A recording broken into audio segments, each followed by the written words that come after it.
Vamos a dar inicio a la clase número 2 del taller sobre el cierre fiscal y vamos a conversar sobre la contabilidad y adecuados registros contables.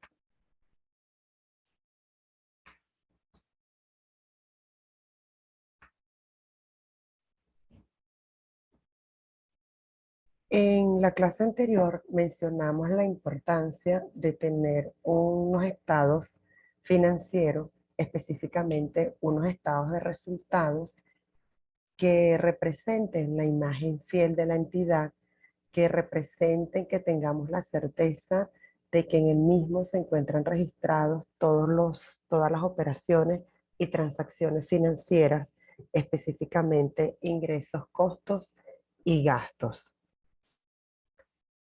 Pero, ¿qué es la contabilidad? La contabilidad es el registro de hechos y transacciones económicas financieras, y en la misma se debe cumplir con las características cualitativas de la información financiera que establecen los principios contables del MIC. No podemos dejar de hablar del riesgo tributario establecido en el artículo 120 del Código Orgánico Tributario, donde nos mencionan que es defraudación tributaria declarar cifras falsas, realizar deducciones o datos falsos. Recordemos que desde la entrada en vigencia de ese Código Orgánico Tributario, todos nosotros, contadores públicos y especialistas en el área, tenemos una solidaridad de responsabilidad con cada uno de los accionistas de la entidad. Somos corresponsables. La contabilidad es una ciencia que permite registrar de forma sistemática y estructurada todas las transacciones y hechos económicos que ocurren en las entidades, con la finalidad de proporcionar información relevante para la toma de decisiones. Por lo tanto, podemos describir a la contabilidad como una actividad mediante la cual se registran, clasifican y resumen en términos monetarios todas las operaciones económicas que se generan, permitiendo a todas las personas interesadas analizar y evaluar los resultados. Y una de las personas interesadas en conocer nuestros resultados es el Fisco Nacional, la Administración Tributaria, CENIA. En toda contabilidad financiera hay un proceso, y en el proceso es el registro de todas las transacciones financieras y hechos económicos donde tenemos ingresos. Nosotros tenemos que identificar cuáles son los ingresos de esa entidad, cuáles son los costos, cuáles son los gastos. Palabras clave para identificar todos los elementos que conforman un estado financiero de una entidad: un adecuado plan de cuenta contable. Los planes de cuenta no son estándar. Los planes de cuenta se deben adecuar a las operaciones que realiza la entidad. Cuando hablamos de operaciones, lo estamos visualizando que lo registramos en un sistema contable o lo registramos en hojas de Excel que tienen ya vinculadas, ¿verdad? Pero ¿qué sucede? Si visualizo la contabilidad desde el punto de vista legal, todos estos registros contables deben estar plasmados en los libros legales que establece el Código de Comercio. Y los libros legales son el diario principal, que es el libro principal, el libro mayor, que es el mayor principal, el libro de inventarios y balance. Mencionando solamente los que reportan cifras numéricas.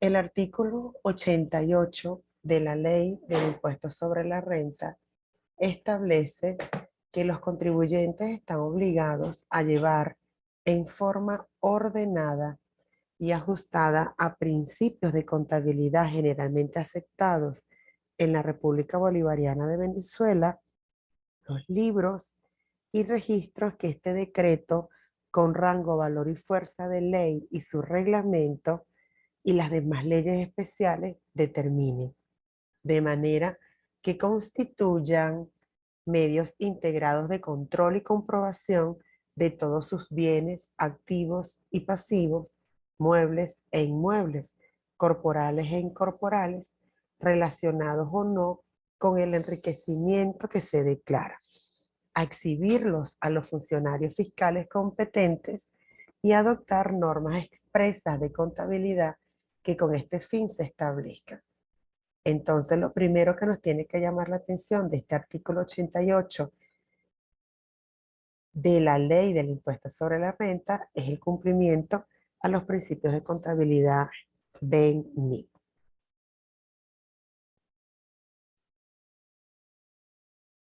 Luego que tenemos todos esos registros contables, debemos generar los informes, que son informes de uso interno, informes de uso externo.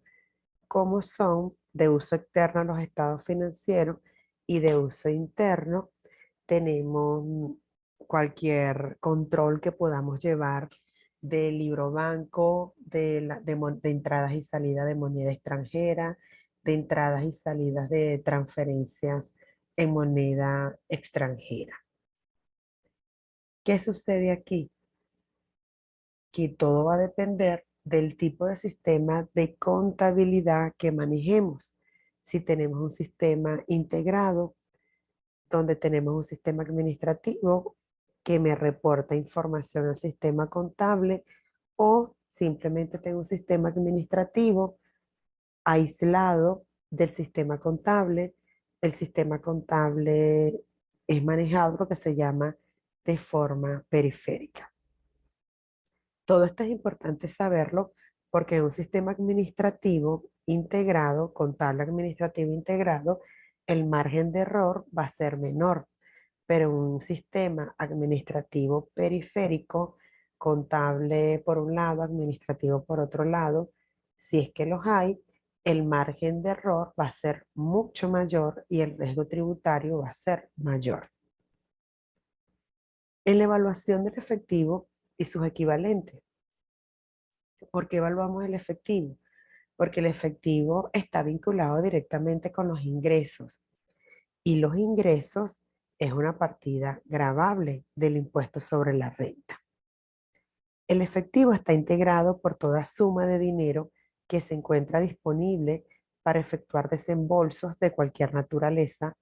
Esta disponibilidad debe ser amplia y absoluta, es decir, para que una partida pueda ser considerada efectivo, tiene que ser convertible de forma inmediata en dinero utilizable para efectuar desembolsos de cualquier índole.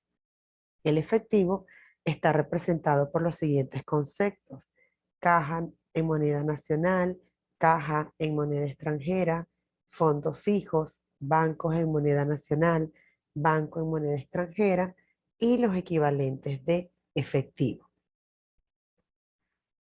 Dentro de las actividades de control que debemos manejar vinculadas con el efectivo son los cuadres de caja y conciliaciones bancarias o conciliaciones de efectivo. Cuadres de caja, todas las empresas y los cuadres de caja se convierten en una herramienta de fiscalización. Lo he visto tanto a nivel de la Administración Tributaria Municipal, CEMAC, como la nacional, que es el CENIAC, ¿verdad? ¿Qué sucede? Tengo que todos los días realizar el cuadro de caja donde totalizo todas mis facturas de ingresos por venta o por prestación de servicio, y las mismas deben coincidir con formas de pago. Si fue en moneda nacional, en moneda extranjera, si fue por pago móvil, si fue por punto de venta y si fue por una transferencia nacional o una transferencia extranjera, y todo debe coincidir.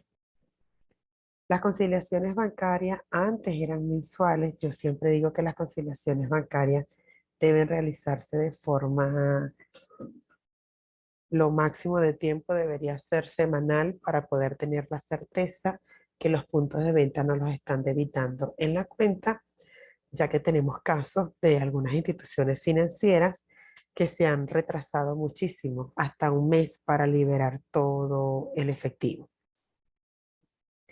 Y aparte de esto, cuando hablé de conciliaciones de caja, tendríamos que también ya visualizar un libro de entradas y salidas en moneda extranjera y el mismo tiene que tener la formalidad de ser verificado y conciliado. Y me pregunto, ¿cuál es el impacto tributario del control del efectivo? Y ya ustedes tienen la respuesta, ¿cuál es el impacto tributario? Ingresos por puntos de venta, moneda nacional. Ingresos por transferencia, ya saben que puede ser en moneda extranjera o en moneda nacional. El punto álgido se nos está convirtiendo en el manejo del efectivo en moneda extranjera. Ahí es donde tenemos que poner el ojo. Los gastos hay que controlarlo, que estén vinculados directamente con la actividad operacional económica que realiza la empresa y a su vez los gastos tienen que estar controlados, que se conozca su forma de pago, que ese documento, el deber ser es con una factura para que el gasto pueda ser deducible del impuesto sobre la renta. Y si la empresa toma la decisión que no va a solicitar la factura, que también sepa cuáles son las consecuencias de no trabajar con factura. Y todo esto que hemos mencionado, fíjense que ustedes que alimenta quincenalmente o mensualmente una declaración del IVA, una declaración de impuestos sobre la renta y el IGTF, porque cuando llevamos las conciliaciones bancarias al día, puedo cumplir con el deber formal que establece la ley del impuesto a las grandes transacciones financieras. En documentos y cuentas por cobrar, que son las que se originan por los ingresos diferidos, tengo que tener sumo cuidado. Las cuentas por cobrar son derechos que tiene una entidad de recibir efectivo en el futuro o de recibir bienes o servicios. Estos derechos normalmente son respaldados por un contrato. Recuérdense de la cláusula de ajustabilidad que mencionamos en la clase 1 y surgen de diferentes conceptos, entre los cuales está la venta de bienes, la prestación de servicio o dinero que se ha entregado a otras entidades y sobre las cuales se tiene el derecho de cobro. ¿Qué se agrupa en las cuentas por cobrar? Deberían ser cuentas por cobrar comerciales totalmente separadas de cualquier otra característica, como pudieran ser préstamos accionistas. ¿Qué debemos de tener cuidado al momento de clasificar, que se está visualizando muchísimo lo que son cuentas por cobrar accionistas, cuentas por cobrar relacionadas, intereses por cobrar y anticipos otorgados? Son las que están causando más ruido. Los anticipos otorgados están suficientemente documentados. Las cuentas por cobrar vinculadas están suficientemente documentados. Las cuentas por cobrar accionistas están suficientemente documentadas. ¿Por qué? Porque caso 1, que es de los anticipos, se le sugiere verificar si realmente estos anticipos realmente son anticipos. Caso, muchas empresas están adquiriendo mercancías sin factura y la salida de dinero la llevan anticipos otorgados. Segundo escenario vinculado con los anticipos, se le emitió un anticipo al proveedor, llega la mercancía o la prestación de servicio, el proveedor entregó la factura y en contabilidad o en administración no cruzaron la factura con el anticipo y tenemos unas cuentas por pagar proveedor y tenemos anticipo otorgado, las dos abiertas. Y aquí se evidencia una debilidad de controles internos. Cuentas por cobrar vinculadas. Las cuentas por cobrar vinculadas está manejada en un capítulo específico en la Ley del Impuesto sobre la Renta, que es el capítulo 3, artículo 116, donde ellos describen partes vinculadas. La empresa que participe directa o indirectamente en la dirección, control o capital de otra empresa, o cuando las mismas participen directa e indirectamente en la dirección, control o capital de ambas empresas. Aquí en Venezuela normalmente se trabajan con hasta empresas pequeñas, se evidencia que tienen varias empresas que son del mismo dueño, lo que llamamos grupos económicos y desde el punto de vista tributario son partes vinculadas. En este grupo de empresas sucede que yo te pago la nómina, tú me le pagas a este proveedor, tú me vas a cancelar esta mercancía y tenemos un sinfín de movimientos intercompañía de cuentas por cobrar y de cuentas por pagar. En ese sinfín de movimientos hay que tener sumo cuidado porque a la hora de, no de una fiscalización, sino a la hora de una auditoría, las cuentas por cobrar vinculadas no se verifican por muestreos, sino que se tienen que revisar en su totalidad porque ellas se pueden prestar para esconder o abultar costos y gastos.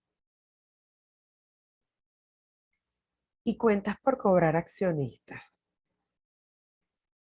Si realmente son retiros que los socios realizan a la empresa con el fin de cancelarlos posteriormente, si es una cuenta por cobrar accionista. Pero si son retiros que los socios realizan de la empresa y no va a haber el reintegro del dinero a la empresa, no cumple con los criterios de reconocimiento y medición de cuentas por cobrar accionista. Y el otro detalle es, porque lo he observado en revisiones de estado financiero, cuando se maneja la cuenta CELE del dueño de la empresa o que el dueño de la empresa es quien retira la moneda extranjera en efectivo, llegan e inmediatamente abren una cuenta por cobrar accionista y eso no está bien. No está bien simplemente porque no es un préstamo. Es preferible y lo adecuado es que usted le aperture una cuenta caja en moneda extranjera, caja gerencial, X cantidades de caja que se refleje que es un efectivo que está líquido disponible para la empresa, pero que no es un exigible. Si es dinero que los socios han retirado de la empresa y lo van a cancelar, me tengo que preguntar, ¿los socios cancelarán ese dinero a la entidad? Y yo digo sí. Y segundo, si es una cuenta por cobrar accionista y los socios no la cancelan en un periodo acordado, debe cancelar intereses sobre ese préstamo. ¿Y quién lo dice? Lo establece el artículo 72 de la Ley del Impuesto sobre la Renta, donde menciona que se pagan intereses calculados a una tasa no menor a 3 puntos porcentuales por debajo de la tasa activa bancaria. Se le calculan los intereses tal cual como establece cualquier préstamo bancario, pero a 3 puntos por debajo de la tasa activa bancaria. Y nos hacemos la pregunta, ¿los socios cancelarán ese dinero a la empresa? Es el deber ser. Para hacer cuentas por cobrar deben cancelarse intereses sobre préstamos a la entidad. Sí, es el enfoque del tributarista. Y aquí también me pregunto, ¿qué sucede si el accionista se niega a cancelar? ¿Qué sucede? Cancelar el préstamo. Es una medida de protección a ese accionista porque es preferible que le cancele un interés a la empresa mensualmente por ese saldo y no que tenga que cancelarle el 34% más la multa a la empresa y la multa al accionista, porque la administración tributaria pudiera considerarlo que es un reparto de dividendo, una presunción de dividendos. Entonces, con eso hay que tener sumo cuidado. ¿Cómo identificar si es un ingreso tributario? Importante, ¿verdad? Porque no todo ingreso es tributario. En el caso de las fundaciones, si ellas venden algo, es un ingreso. Ejemplo, una carrera caminata eh, para una fundación que trabaja para ayudar a la gente con cáncer. En esa carrera caminata te vendieron las franelas, te vendieron gorras, te vendieron coolers. Ese es un ingreso. Pero la donación que ellos reciban de cualquier empresa, cualquier organismo, no es un ingreso, es una donación. Y hay que tener mucho cuidado en estos aspectos. Si me voy al tema de las iglesias, en las iglesias no todo es ingreso, pero no todo está exento. Lo que nosotros damos al momento de la ofrenda es una ofrenda para la iglesia, es una donación para la iglesia. Pero si la iglesia me cobra $15 por bautizo, $30 por matrimonio, tanto para la inscripción por primera comunión, ya eso sí sería un ingreso para la iglesia. Y de allí es que siempre le digo, plan de cuenta contable, señores. Ese es el que nos va a dar todas las respuestas. Colegio de Contadores a nivel nacional, a nivel federativo, nosotros cancelamos mensualmente, pero esa cuota es distribuida en aportes y cuotas de sostenimiento. Algunas son gravables y otras son exentas. Y sobre los ingresos, para conocer realmente y tener la tranquilidad si es ingreso, nosotros leemos el artículo 1 al artículo 5 de la ley del impuesto sobre la renta. Y en ese artículo 1 de la ley del impuesto sobre la renta me dice que, del 1 al 5, corrijo, me dice que los enriquecimientos anuales netos y disponibles, se recuerdan en la clase 1 el término disponible, porque a veces podemos decir que disponible es lo que ya yo haya cobrado y no disponible es lo que ocurra primero, pago o abono en cuenta, obtenidos en dinero o en especie.